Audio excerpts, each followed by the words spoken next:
स्वागत है। आज है 1 अप्रैल दिन शनिवार। खबरों की ओर बढ़ने से पहले एक नजर सुर्खियों पर। बिहार में बिजली नहीं होगी महंगी। बिहार विधान परिषद की 5 सीटों पर इतनी फीसदी हुई वोटिंग। मैट्रिक परीक्षा रिजल्ट में सिमुलतला आवासीय विद्यालय का दिखा जलवा। 1 अप्रैल से इन नियमों में हो सकते हैं बदलाव।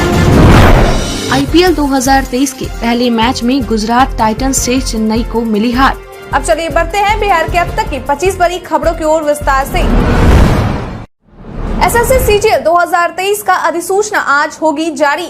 अगर आप भी एसएससी सीजीएल की तैयारी कर रहे हैं तो आपके लिए खुशखबरी है। दरअसल केंद्र सरकार की ओर से आज यानी कि 1 अप्रैल 2023 को मंत्रालयों और विभागों में स्नातक योग्यता वाले रिक्त पदों पर सीधी भर्ती के लिए आयोजित की जाने वाली संयुक्त स्नातक स्तरीय परीक्षा 2023 के लिए अधिसूचना जारी की जाएगी।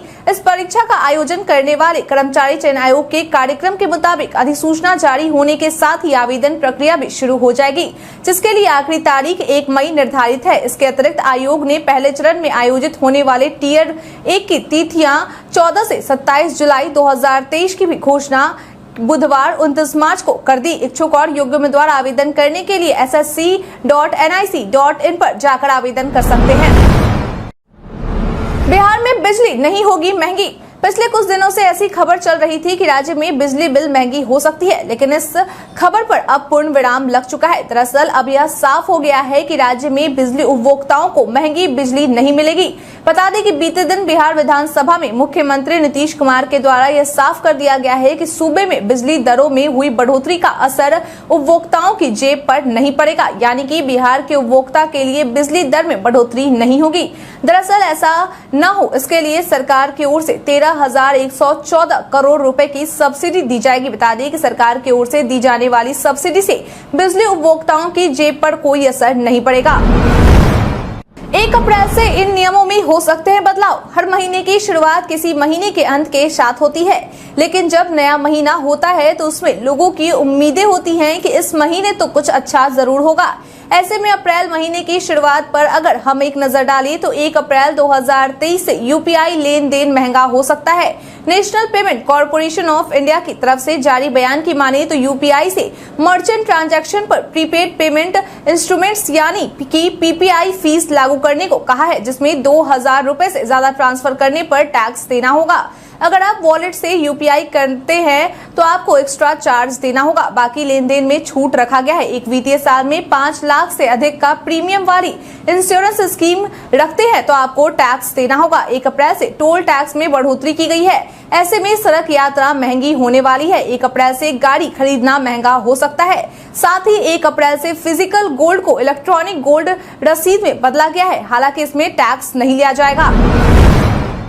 बिहार बोर्ड 10वीं टॉपर्स को मिलेंगे ये इनाम। बीते दिन बिहार विद्यालय परीक्षा समिति के द्वारा बिहार बोर्ड 10वीं परीक्षा का रिजल्ट जारी कर दिया गया है। आपकी जानकारी के लिए बता दें कि इस बार सरकार की ओर से मैट्रिक परीक्षा में पूरे राज्य में प्रथम स्थान पर आने वालों को 1 लाख रुपए, 1 लैपटॉप और 1 किंडल ई बुक रीडर दिया जाएगा। वहीं राज्य के दूसरे टॉपर को 75,000 रुपए, 1 लैपटॉप और 1 किंडल ई बुक रीडर, जबकि राज्य में तीसरे स्थान पर आने वाले को 50,000 रुपए, 1 लैपटॉप और 1 किंडल ई बुक रीडर दिया जाएगा। आपकी जानकारी के लिए बता दें कि इस बार बिहार बोर्ड का टॉपर 489 अंकों के साथ शेखपुरा के इस्लामिया हाई स्कूल के मोहम्मद रुमान बने।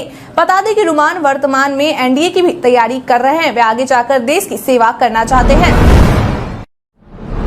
बिहार में खिलाड़ियों के लिए हो रहा यह कुछ खास। बिहार में खिलाड़ियों के लिए सही वातावरण बन सके और उन्हें प्रशिक्षण मिल सके और सही जगह सही लोग मिल सके, इसके लिए राज्य सरकार के कला, संस्कृति एवं युवा विभाग की ओर से राज्य के सभी जिला मुख्यालय में पटना के कंकड़बाग में स्थित पाटलिपुत्र खेल परिसर के तर्ज पर आउटडोर खेल परिसर यानी कि स्टेडियम विकसित किया जा रहा है, जहां आओ खेलो सह गैर आवासीय प्रशिक्षण योजना के तहत लगभग 14 खेलों का ट्रेनिंग दिया जाएगा और साथ ही इन स्टेडियमों में स्टेट लेवल तक के खेलों का आयोजन भी किया जाएगा। बता दें कि जिन जिलों में स्टेडियम विकसित किया जा रहा है उनमें मुख्य रूप से तिरहुत, सारण, दरभंगा, कोशी, पूर्णिया, भागलपुर, मुंगेर तथा मगध प्रमंडल शामिल हैं। इसके साथ ही अब तक राज्य के 534 प्रखंडों में से 221 प्रखंडों में स्टेडियम का निर्माण किया जा चुका है और बाकी बचे प्रखंडों में जल्द ही इस काम को पूरा कर लिया जाएगा। बिहार विधान परिषद की 5 सीटों पर इतनी फीसदी हुई वोटिंग। बीते दिन बिहार विधान परिषद की 5 सीटों पर चुनाव की प्रक्रिया सुबह 8 बजे से शाम 4 बजे तक शांतिपूर्ण तरीके से संपन्न हो गई। वहीं अब वोटों की गिनती 5 अप्रैल को की जाएगी। बता दें कि निर्वाचन आयोग की ओर से दी गई जानकारी के अनुसार बीते दिन हुए मतदान में गया स्नातक सीट पर 41.25% मतदान हुआ, तो वहीं सारण स्नातक सीट पर 33.25%, गया टीचर के सीट पर 78.50%, सारण शिक्षक सीट पर 68.70% और कोसी शिक्षक क्षेत्र की सीट पर 80.24% मतदान हुआ है। आपकी जानकारी के लिए बता दें कि इस चुनाव में 48 उम्मीदवारों के द्वारा अपना किस्मत आजमाया गया है। मालूम हो कि जिन सीटों पर के लिए चुनाव करवाए गए हैं उन सीटों पर बैठे सदस्यों का कार्यकाल 8 मई 2023 को समाप्त हो जाएगा। वहीं एक सीट सारण शिक्षक क्षेत्र की सीट एमएलसी केदारनाथ पांडे के निधन के बाद से खाली है। अप्रैल में बैंक इतने दिनों के लिए रहेंगे बंद। 1 अप्रैल से नए वित्तीय वर्ष 2023-24 की शुरुआत होने वाली है। ऐसे में भारतीय रिजर्व बैंक की ओर से बैंकों की छुट्टियों की लिस्ट जारी कर दी गई है। बता दें कि अप्रैल महीने में रविवार और दूसरे व चौथे शनिवार को मिलाकर कुल 16 दिनों की छुट्टियां रहेगी। मालूम हो कि छुट्टियों की यह लिस्ट आप आरबीआई के आधिकारिक वेबसाइट पर जाकर देख सकते हैं। वहीं अगर अप्रैल महीने में बिहार में बैंक बंद होने की बात करें तो बिहार में रविवार और दूसरे व चौथे शनिवार को मिलाकर कुल 9 दिनों की छुट्टी रहेगी, जिसमें 2 अप्रैल, 7 अप्रैल, 8 अप्रैल, 9 अप्रैल, 14 अप्रैल, 16 अप्रैल, 22 अप्रैल, 23 अप्रैल और 30 अप्रैल शामिल है, जिस दिन बिहार में मौजूद बैंक बंद रहेंगे। आपकी जानकारी के लिए बता दें कि आरबीआई के द्वारा विभिन्न राज्यों और आयोजनों के आधार पर बैंक हॉलीडे लिस्ट तैयार की जाती है। बिहारी पर्यटन में आज हम बात करेंगे मां पूरन देवी मंदिर के बारे में। मां पूरन देवी मंदिर पूर्णिया का एक प्रसिद्ध मंदिर है। यहाँ पर आकर मां पूरन के दर्शन करने के लिए मिलते हैं। पूरन माता महाकाली का ही रूप है। यहाँ पर सभी प्रकार की व्यवस्थाएं उपलब्ध है। यहाँ पर आप अगर अपने वाहन से आते हैं तो पार्किंग के लिए बहुत बड़ा स्पेस है। यहाँ पर धर्मशाला बनी हुई है जहाँ पर सभी लोग रुक सकते हैं। यह धर्मशाला सार्वजनिक है। यहाँ पर मंदिर के कुछ पीछे आपको एक तालाब देखने के लिए मिलता है। यह तालाब बहुत सुंदर है। तालाब में बहुत सारे कमल के फूल लगे हुए हैं। लोगों का मानना है कि यहाँ पर आप सच्चे मन से माँ से विनती करते हैं तो माँ आपकी इच्छा जरूर पूरी करती है। यहाँ पर आकर अच्छा लगता है और शांति मिलती है। यहाँ पर आपको और भी बहुत सारे देवी देवताओं के दर्शन करने के लिए मिल जाते हैं। यहाँ पर आपको माँ दुर्गा और शिव भगवान जी के दर्शन करने के लिए भी मिलते हैं।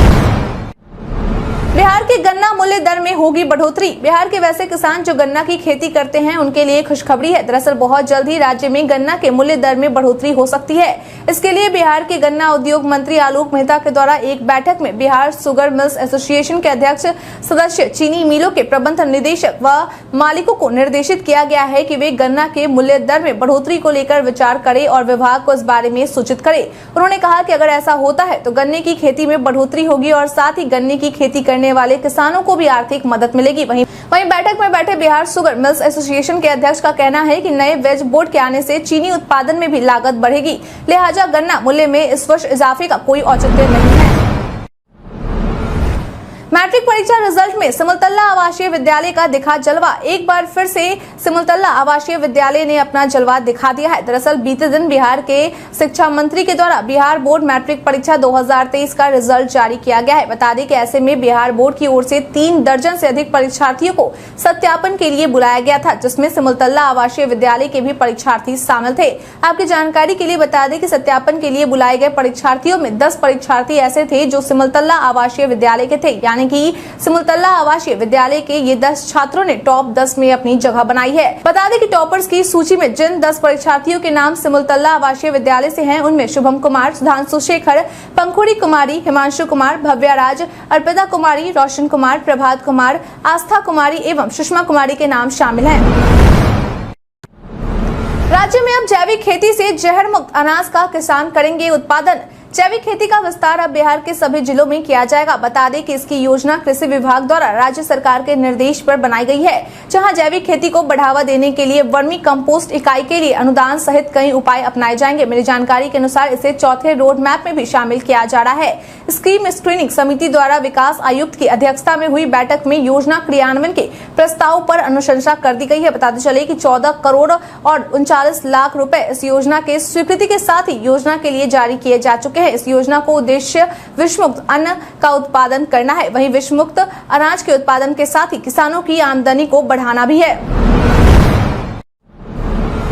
एक क्लिक से देखें डिजिटल नक्शे पर बिहार के वार्ड और गांव। अब आप एक क्लिक से अपने जिले, प्रखंड, पंचायत, गांव और वार्ड की सीमा के साथ पूरी जानकारी देख सकते हैं। दरअसल गृह विभाग की ओर से बिहार का डिजिटल नक्शा तैयार कर लिया गया है, जो कि भौगोलिक सूचना प्रणाली मैपिंग के जरिए तैयार की गई है। बता दें कि इस डिजिटल नक्शे की मदद से आप अपने जिले में अस्पताल, थाना, अग्निशमन केंद्र, कोर्ट समेत सरकारी संस्थान को भी देख सकते हैं। मालूम हो कि इस GIS नक्शे को बिहार पुलिस की नई वेबसाइट पर देखा जा सकता है। इसके अलावा आप इससे यह भी देख सकते हैं कि आपके शहर या प्रखंड में कौन सा इलाका अपराध या दुर्घटना संभावित है। आपकी जानकारी के लिए बता दें कि इस डिजिटल नक्शे पर कई बटन हैं, जिन पर क्लिक कर अलग अलग जानकारियां हासिल की जा सकती है। इसमें 5 विभागों से जुड़े संस्थानों की जानकारी भी उपलब्ध है। ग्रामीण अस्पतालों में मिलेगी 5000 अतिरिक्त बेड की सुविधा। राज्य में स्वास्थ्य व्यवस्था को सुदृढ़ बनाया जा सके, इसके लिए लगातार बिहार सरकार के द्वारा कोशिशें की जा रही है। इसी कड़ी में अब बहुत जल्द ही राज्य के सभी प्रखंड स्तर के प्राथमिक स्वास्थ्य केंद्रों को सामुदायिक स्वास्थ्य केंद्रों में बदला जा रहा है, जिसके तहत विभाग द्वारा इस वर्ष 173 प्राथमिक स्वास्थ्य केंद्रों को उत्क्रमित करते हुए 30-30 बेड का निर्माण करने का लक्ष्य निर्धारित किया गया है, जिससे कि राज्य में इस वर्ष 5190 अतिरिक्त बेड उपलब्ध हो जाएंगे। आपकी जानकारी के लिए बता दें कि इसके अलावा भी स्वास्थ्य से जुड़े कई कामों में सुधार किया जा रहा है, जो कि बिहार के उप मुख्यमंत्री तेजस्वी प्रसाद यादव के द्वारा शुरू की गई मिशन 60 के तहत पूरा किया जा रहा है। अब बहुत जल्द ही मिशन 60-2 की भी शुरुआत की जा रही है, जिसमें मेडिकल कॉलेजों से लेकर प्राथमिक स्वास्थ्य केंद्रों की गुणवत्ता में सुधार किया जाएगा। बिहार में समय पर परीक्षा और टाइम पर रिजल्ट को लेकर गवर्नर ने बुलाई VC मीटिंग। राज्य में उच्च शिक्षा के रोड मैप पर चर्चा करने के लिए 3 अप्रैल को बिहार के राज्यपाल सह चांसलर राजेंद्र विश्वनाथ अलेरकर के द्वारा राजभवन में एक बैठक बुलाई गई है। बता दें कि इस बैठक में राज्य के सभी विश्वविद्यालयों के कुलपति शामिल होंगे। बता दें कि इससे पहले की बैठक में उन्होंने कहा था कि वो कुलपतियों से समयबद्ध कार्य योजना की मांग करेंगे, ताकि शैक्षणिक सत्र पटरी पर आ सके और परीक्षा कैलेंडर के पेचीदा मुद्दों से निपटने और परिसर में शैक्षणिक माहौल भला हो सके। मालूम हो कि राज्यपाल के प्रमुख सचिव रॉबर्ट एल चोंगतू ने पत्र में कहा है कि चांसलर ने 2022-23 के बजटीय आवंटन और वेतन, पेंशन के खिलाफ निकासी से संबंधित कार्य का निर्वहन करने के लिए कार्यवाहक रजिस्ट्रारों को वित्तीय शक्ति दी है, जिसकी जानकारी 8 विश्वविद्यालयों के कुलपतियों को इस सप्ताह के शुरुआत में दी जा चुकी है। बता दें कि 3 अप्रैल को होने वाली बैठक में समय पर परीक्षा और टाइम पर रिजल्ट को लेकर चर्चा की जाएगी। देश के उत्तर, मध्य और दक्षिण पूर्व के जिलों में बारिश के आसार। बिहार में बारिश एक बार फिर से मौसम का मिजाज बदला हुआ है। पिछले 2 दिनों से प्रदेश में बारिश जैसे हालात है। प्रदेश के कई जिलों में बारिश हुई है और कई जिलों में बारिश की संभावना जताई गई है। विभाग की तरफ से जारी अपडेट के अनुसार 48 घंटे में प्रदेश के कई अलग अलग जिलों में बारिश होने की संभावना जताई गई है। बता दें कि प्रदेश में आंधी, पानी, ओलावृष्टि के साथ ही ठनका गिरने की भी संभावना जताई गई है। ऐसे में विभाग ने लोगों को सावधान रहने को कहा है। बता दें कि प्रदेश के उत्तर, मध्य, उत्तर पूर्व और दक्षिण पूर्व हिस्से में 1 या 2 स्थानों पर बिजली के साथ मेघ गर्जन होने की संभावना है। हालांकि मौसम विभाग ने इस दौरान किसानों को लेकर भी अलर्ट जारी कर दिया है। सूबे के सभी कस्तूरबा गांधी विद्यालयों की पढ़ाई अब 12वीं तक होगी सुनिश्चित। +2 की पढ़ाई अब सूबे के सभी कस्तूरबा गांधी बालिका विद्यालयों में शुरू होने वाली है। बता दें कि इस योजना पर शिक्षा विभाग की तरफ से काम को शुरू कर दिया गया है। मालूम हो कि अब तक कस्तूरबा गांधी बालिका विद्यालयों में 8वीं तक की ही पढ़ाई हो रही थी। कुछ ही विद्यालय ऐसे थे जहां 12वीं तक की पढ़ाई हो रही थी, लेकिन अब सभी विद्यालयों में 12वीं तक की पढ़ाई शुरू होगी। लगभग सूबे से 60,000 लड़कियां इन विद्यालयों में अपनी पढ़ाई पूरी कर रही है, लेकिन जब विद्यालय 12वीं तक हो जाएंगे तो इनकी संख्या में बढ़ोतरी देखने को मिलेगी। बताते चले कि बिहार में कस्तूरबा गांधी विद्यालयों की संख्या अभी 535 है, जिनमें 12वीं तक के संचालित होने वाले विद्यालयों की संख्या 141 है। आज से टोल प्लाजा से गुजरना पड़ेगा महंगा। 1 अप्रैल 2023 यानी कि आज से टोल प्लाजा से गुजरने वाले वाहन मालिकों के जेब ढीले होने वाले हैं। दरअसल भारतीय राष्ट्रीय राजमार्ग प्राधिकरण के द्वारा दी गई जानकारी के अनुसार 1 अप्रैल से पूरे देश में 7% तक टोल टैक्स में बढ़ोतरी की गई है। हालांकि इन सब में राहत की बात यह है कि सड़क के हिसाब से टैक्स की दरें अलग अलग निर्धारित की गई है, जिसके अंतर्गत कार, जीप, वैन और अन्य छोटे वाहन पर 125 की जगह 130, हल्के व्यावसायिक वाहन और मिनी बस के लिए 190 की जगह 200 रुपए, 6 चक्के वाले वाहन के लिए 380 की जगह 400 रुपए, 6 से ज्यादा चक्के वाले वाहन के लिए 575 की जगह 605 रुपए और स्थानीय लोगों के लिए मासिक आय 315 रुपए की जगह 330 हो गए हैं। खादी मूल हुज्जाज के फॉर्म भरने की आखिरी तारीख जारी। वैसे व्यक्ति जो हज यात्रियों की खिदमत करने के लिए जाना चाहते हैं उनके लिए खुशखबरी है। दरअसल अब सेंट्रल हज कमेटी ऑफ इंडिया के द्वारा हज यात्रियों की खिदमत करने वाले लोगों यानी कि खादिमुल हुज्जाज के लिए आवेदन करने की तिथि को जारी कर दिया गया है। बता दें कि इसके लिए आवेदन करने की अंतिम तारीख 10 अप्रैल तक निर्धारित की गई है, यानी कि अब खादिमुल हुज्जाज के लिए 10 अप्रैल तक आवेदन किया जा सकता है। बता दें कि इसमें सबसे खास बात यह है कि इस बार से खादिमुल हुज्जाज के लिए महिलाएं भी जा सकेंगी, लेकिन इनके लिए भी वही योग्यता है जो पुरुषों के लिए होती है। बिहार में पीएचईडी ने शुरू किया सोशल ऑडिट। बिहार के कई ऐसे इलाके हैं जहां किसी कारण से जलापूर्ति योजना पहुंचाने में कठिनाई होती है। ऐसे में उन इलाकों में चापाकल लगाया जाता है। वही ऐसे ही पुराने चापाकलों की खराब होने की सूचना मिलने के बाद पीएचईडी के द्वारा इन चापाकलों का निरीक्षण किया जा रहा है। इस दौरान अगर चापाकलों की मरम्मत की जरूरत पड़ती है तो पीएचईडी के द्वारा चापाकलों का मरम्मत किया जा रहा है। वहीं कुछ चापाकलों को हटाकर वहां नया चापाकल भी लगाने का काम किया जा रहा है। इसके साथ ही इन चापाकलों को लेकर विभाग की ओर से ऑनलाइन मॉड्यूल को भी विकसित किया गया है, जिसके तहत चापाकलों की जियो टैगिंग, मरम्मत संबंधी सभी जानकारी संबंधित कार्यपालक द्वारा दी जाती है, जिस विभाग के पोर्टल पर अपलोड किया जा रहा है। इसके साथ ही वैसे चापाकल जिनके मरम्मत किए जाएंगे उन्हें एक यूनिक आईडी भी दिया जाएगा, जिसके बाद राशि की भुगतान भी आसानी से की जा सकेगी। भतीजी को गोद में लेकर तेज प्रताप ने कहा ये। लालू परिवार में नए मेहमान के आने के बाद पूरे परिवार में खुशियों का माहौल बना हुआ है। वहीं बच्ची के चाचा यानी कि तेज प्रताप यादव के भी खुशी का ठिकाना नहीं है।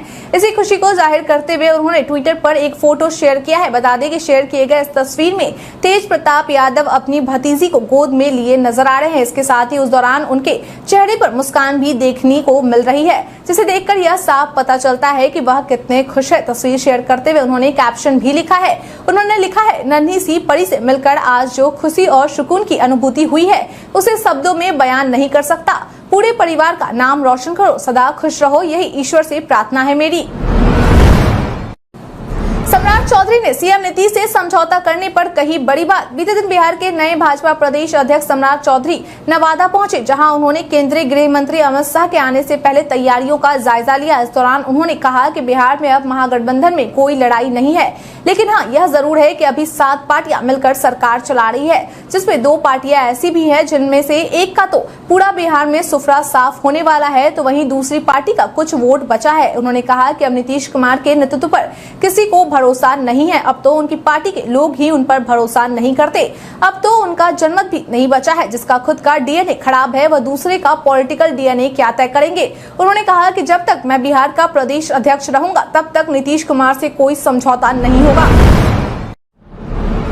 दिल्ली से पटना लौटने पर तेजस्वी यादव ने बीजेपी पर साधा निशाना। बीते दिन बिहार के उप मुख्यमंत्री तेजस्वी यादव पापा बनने के बाद दिल्ली से पटना वापस लौटे और पटना लौटते ही उन्होंने बीजेपी पर जमकर निशाना साधा और साथ ही बिहार के मुख्यमंत्री नीतीश कुमार को धन्यवाद भी दिया। उन्होंने कहा कि आज मुख्यमंत्री नीतीश कुमार की अध्यक्षता में हुई कैबिनेट बैठक में एक बड़ा निर्णय लिया गया है। उसके लिए मैं मुख्यमंत्री और ऊर्जा मंत्री को धन्यवाद देता हूं कि उन्होंने बिजली बिल बढ़ोतरी को लेकर ऐसा फैसला लिया। उन्होंने कहा कि सीएम नीतीश ने अच्छी बात कही कि 1 नेशन 1 टैरिफ होना चाहिए। इसके साथ ही उन्होंने बीजेपी पर तंज कसते हुए कहा कि बिहार जैसे गरीब राज्य को स्पेशल स्टेटस मिलना चाहिए, लेकिन यहाँ केवल कूद कूद कर केंद्रीय मंत्री आते हैं। कितने लोग यहाँ से मंत्री बने, एमपी बने, लेकिन बिहार के बारे में कोई नहीं सोचता और बस सौतेला व्यवहार किया जाता है। आईपीएल 2023 के पहले मैच में गुजरात टाइटंस से चेन्नई को मिली हार। बीते दिन आईपीएल के 16वें सीजन में गुजरात टाइटंस और चेन्नई सुपर किंग्स के बीच मैच खेला गया, जिसमें शुभमन गिल के शानदार अर्धशतक के बदौलत गुजरात टाइटंस ने आईपीएल के 16वें सीजन के पहले मैच में चेन्नई सुपर किंग्स को 5 विकेट से हरा दिया। कप्तान हार्दिक पांड्या ने मैच में टॉस जीतकर पहले गेंदबाजी करने का फैसला किया। चेन्नई सुपर किंग्स ने 20 ओवर में 7 विकेट पर 178 रन बनाए, जिसका पीछा करते हुए जवाब में गुजरात टाइटंस की टीम ने 19.2 ओवर में 5 विकेट पर 182 रन बनाकर मैच को अपने नाम कर लिया। आपकी जानकारी के लिए बता दें कि दोनों टीमों के बीच बीते दिन यह मैच अहमदाबाद के नरेंद्र मोदी स्टेडियम में खेला गया था। भारत के इतिहास में आज की तारीख है बेहद खास। कोलकाता मेडिकल कॉलेज और अस्पताल 1839 में शुरू किया गया था। कोलकाता में बनी संग्रहालय की नई इमारत को जनता के लिए 1878 में खोला गया। सन 1912 में दिल्ली को भारत की राजधानी और एक प्रांत घोषित किया गया। सन 1930 में देश में विवाह के लिए लड़कियों की न्यूनतम उम्र 14 और लड़कों की 18 वर्ष की गई। रिजर्व बैंक ऑफ इंडिया ने 1 अप्रैल 1935 से काम करना शुरू किया। इसके लिए अंग्रेजों ने reserve bank of India act 1934 कानून बनाया था। ओडिशा को बिहार से अलग करके 1936 में एक नया राज्य बनाया गया। भारत का पहला परमाणु ऊर्जा स्टेशन 1969 में महाराष्ट्र के तारापुर क्षेत्र में शुरू हुआ। भारत के कार्बेट नेशनल पार्क में चीताओं को बचाने के लिए 1973 में टाइगर बचाओ अभियान चलाया गया। 8वीं पंचवर्षीय योजना 1992 में प्रारंभ हुई। भारतीय क्रिकेटर मुरली विजय का 1984 में जन्म हुआ। आज के दिन को ही अप्रैल फूल्स डे और ओडिशा डे के रूप में मनाया जाता है। में आज हम बात करेंगे बिजली बिलों को अपडेट करने के बारे में। सोशल मीडिया पर कई सूचनाएं वायरल होती है, लेकिन सभी सच हो ये जरूरी नहीं है। ऐसी कड़ी में आज हम बात करेंगे बिजली बिलों को अपडेट करने के बारे में। दरअसल पीआईबी ने अपने एक ट्वीट में लिखा है कि एक फर्जी पत्र में दावा किया गया है कि उपभोक्ताओं को कनेक्शन कटने से बचाने के लिए प्रदान किए गए हेल्पलाइन नंबर पर संपर्क करके अपने बिजली बिलों को अपडेट करने की आवश्यकता है। पीआईबी ने अपने ट्वीट में आगे लिखा है कि यह मिनिस्ट्री ऑफ पावर के द्वारा पत्र जारी नहीं किया गया है। अपनी व्यक्तिगत और वित्तीय जानकारी साझा करते समय सतर्क रहें। या आपने कभी किसी को बनाया है तो आप अपना एक्सपीरियंस हमें हमारी कमेंट सेक्शन में लिखकर जरूर बताएं। आज के लिए इतना ही। बिहार की तमाम खबरों के साथ बने रहने के लिए देखते रहें बिहारी न्यूज। और साथ ही अगर आप यूट्यूब से देख रहे हैं तो चैनल को सब्सक्राइब करना, और अगर आप फेसबुक से देख रहे हैं तो पेज को फॉलो करना ना भूलें। धन्यवाद।